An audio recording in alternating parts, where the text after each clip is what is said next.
Hey guys, James 12 here, and today I'm going to be doing my top 22 movies of all time. Now, I've already done a top 10 movies of all time, which I'm going to leave up. But if you want to see the official top 10, top 20, my favourite movies, this is the video to watch, because that one, I liked all the choices I did in there, but I prefer this one. And there's still a lot of the choices that I made in that one in this video, but not as much. Okay, so let's do it. Starting off at number 22, and it's in 20s because it was difficult to pull them off. Okay, so at number 22, it's Harry Potter and the Deathly Hallows Part 2. And if I had to put a Harry Potter movie in this, it had to be Deathly Hallows Part 2. I loved it. It's very climactic. The action's brilliant. The finale's brilliant. I think it did very good to the book. I thought it did praise to the book in this one because they didn't change much, and they didn't leave much out. And I thought that was great. For the acting, this is solid. The action's great, and everything about Harry Potter and Deathly Hallows Part 2 is great. So definitely pick this one up. The next one is Bryan Singer's X-Men 2. Now, I always had a little bit of a soft spot for X-Men 2. I always owned like 6 copies of this movie, but I gave them away quite a lot of time to my friends because they always wanted to watch these, and their parents never let them buy it in the shop, which I don't know why, but I really like this. Once again, great acting and great action. My favorite action scene in this movie is probably the beginning where Nightcrawler goes and he tries to assassinate the president. That movie always leaves me on the edge of my seat with adrenaline, and I love the fight scene outside Bobby Drake's house. That seems really great, and where Pryo sets all the policemen on fire, then Rogue has to steal all of his powers. Right?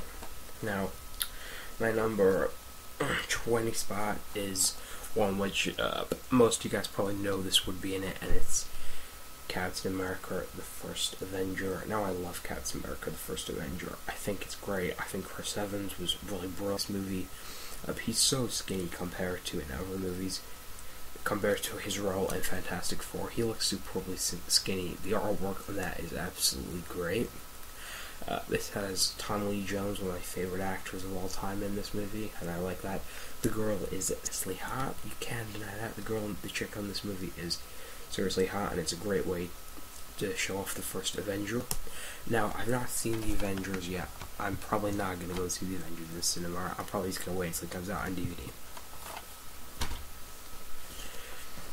The next one is Spider-Man 2,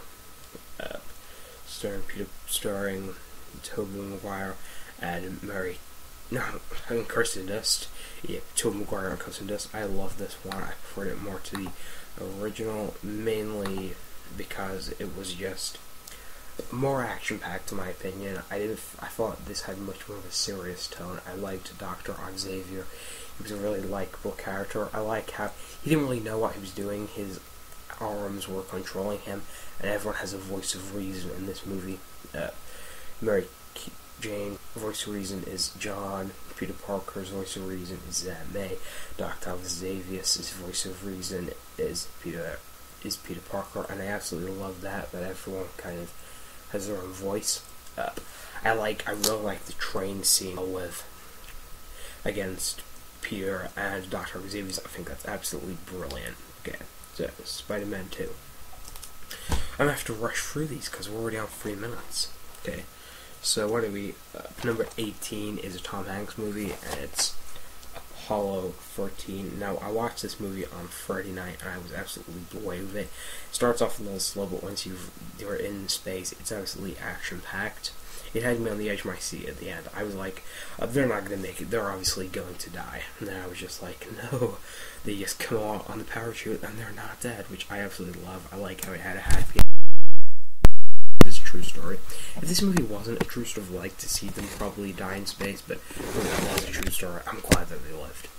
But Kevin Bacon does die, but you don't see it. Tom Hanks just says that Jack Swagger died of cancer in a few years' time. But this is a great movie, one of Tom Hanks' best. The next one is The Empire Strikes Back. Okay, Empire Strikes Back. Where is it? Up there. Now, This is a Star Wars trilogy, but I had to pick The Empire Strikes Back, mainly because it's just more fun than the other three. In the Star Wars movie, out of all six, my favorites would go Empire Strikes Back, A New Hope, Return of the Jedi, Revenge of the Sith, The Phantom Menace, and Attack of the Clones. But out of all those, Empire Strikes Back is just it's so good. The first time I saw The Empire Strikes Back ending, it leaves you on such a cliffhanger ending, and I always got creeped out the bit where Lando gives them over, and then you see Han Solo getting carbon freeze, which it always looks pretty creepy to me. But Empire Strikes Back, really great. And if I'm not giving proper opinions on these, I apologize. Most of you won't have a problem with some absolute idiot on YouTube who he overlooks for the criticizes in my movies. Okay. So the next one is Keanu Reeves' Speed, which I always liked Speed. I always liked what they did with Speed. I liked how Keanu Reeves were given a set of rules to survive. I thought Dennis Hopper gave a chilling performance in this movie, and that performance was Oscar worthy. Now the thing with this is that Speed 2 cruise controls on Channel 4 later on today. Fuck that shit. Cruise control is terrible. This is the Speed you're gonna watch. Okay, the scene where the bus blows up, it's badass. Okay, and what Keanu Reeves does is really clever, and everything's badass in the movie. The elevator scene at the beginning is probably one of my favorite scenes in the movie, and it's a really great movie, so definitely watch this. Okay, so the next movie is another X-Men movie, and it's X-Men Origins Wolverine. Now, this movie was a little overhyped, in my opinion. I overhyped the fuck out of this. I had such high expectations. I had like 3 chances to see this in the cinemas, and I busted all 3. I could have gone to see this for Coraline instead. The other time I saw Star Trek, and then I think it was Half-Blood Prince I saw instead of this movie. But this movie's better than all 3 of those films. This movie just kicks ass. Will Jackman is brilliant in it. Liev Schreiber is fantastic. I love his energy. I've only seen a few of his movies. I've seen this, and I think he was in Scream 2 and 3, but I think he dies in Scream 3. I think he plays Connor Willery, the guy who Cindy accuses of murdering his parents. But yeah, a really, really great movie. The next one is, it's Avatar, which most people put in their top 20 list, because Avatar is just awesome. James Cameron's artistic views on this movie is brilliant. I remember sitting in the theaters in this movie, Woody goggles or glasses or whatever you like to call them, and I was just blown away. The colors were amazing, the effects were amazing. Sam Worthington is one of my most hated actors. I don't like Sam Worthington, but he really did kick ass as Jake Sully in this movie. Michelle Rodriguez, even though she's not in a lot of the movie, extremely hot in the scenes which she's in, and she's probably going to be returning for the next Avatar movie, so yeah, that'll be hot. But definitely check Avatar 2. But if you're going to buy this, and you're going to buy this on DVD, I would not recommend you get this version, because this is a 3-disc edition, which disc 1, which is in this case, disc 1 is the first half of the movie. Disc 2 is the second half of the movie, then disc 3 is the only bonus features, which is a little bit cheap in my opinion, but what can you do? Okay, so the next movie is a classic, and it's Ferris Bueller's Day Off. This movie taught me, really, when you think about it, it taught me maybe how to skip a day of school. That skipping school is not always right to do, because you're always going to have consequences, like with Rooney. The twist and shout scene is one of the greatest scenes ever made in history. In my opinion, that twist and shout scene would definitely go into top 10 best movie scenes in history, because I absolutely love that scene. I like it when they wreck Cameron's dad's car. That's pretty cool. And we actually have wrecked one of my friends. We've wrecked stuff in their houses, in my house, so that don't belong to us. So yeah, I can relate to Ferris Bueller's Day Off. And the next movie is another 80s John Hughes film, and it is The Breakfast Club, starring Emilio Estevez, Molly Ringwald, Anthony Michael Hall, Judd Nelson, and Ellie Sheed. This movie is absolutely brilliant. You can relate to this a lot, because it's about these 5 kids who have nothing in common, and it says they've got nothing in common except themselves, and in a way they've all got something in common, like Emilio Esteban's dad pushes him really hard, while Molly Ringwald's parents use them to get back. Judd Nelson's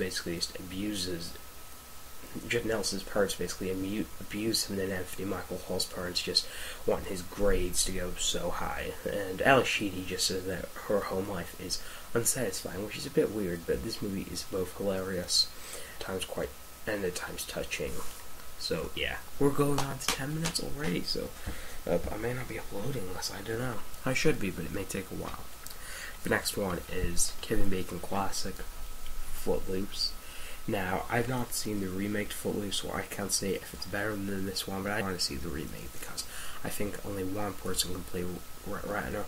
That's Kevin Bacon. Laura Singer is pretty hot in this movie, and I think everything about this is great. The first one, I watched the movie non-DVD, but about 3 years ago, the first time I watched it, and I was just like dancing illegal. This movie just sounds stupid, but it was absolutely great. All the performances are brilliant, and the ending scene is fantastic. When they're at the dance, it's great. Very satisfying ending to a movie. So the next one is Tom Cruise in Top Gun. I've basically just gone down my top 4 favorites of all time, and Top Gun is brilliant. Everything about this is great. This movie is like, there's something in this movie for everyone. There's Tom Cruise for the ladies, there's Kelly McGillis for the boys, there's the action for the boys, there's the romance story for the chicks. Yeah, this movie's great. Very touching movie at times, and quite sad, like when Goose dies. It's quite sad when Goose dies. So yeah, now I'm going to have to whiz through the remainder of these movies because I'm already on 12 minutes nearly. Okay. So, next one is Daniel Craig. It's Casino Royale. Casino Royale is great.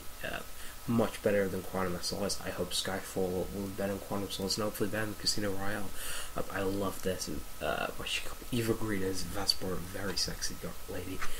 And that's all I'm really going to say about that movie. The next one is Pirates at the Caribbean at World's End. A very confusing storyline, very long but very satisfying movie, very action-packed. I'm going to watch this movie today because I've not watched it for a while, but great movie.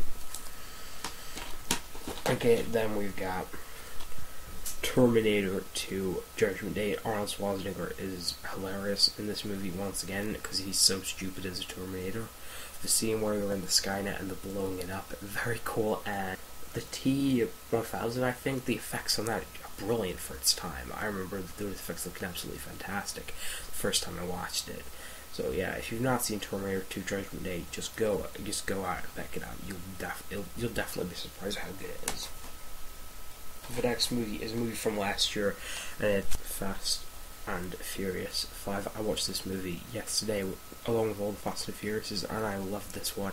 I loved all 5 actually, and I was surprised by how much I liked this one, and I was actually quite surprised that I loved Tokyo Drift as well, because that one, most people say that one's rubbish, but this is actually a prequel to Tokyo Drift.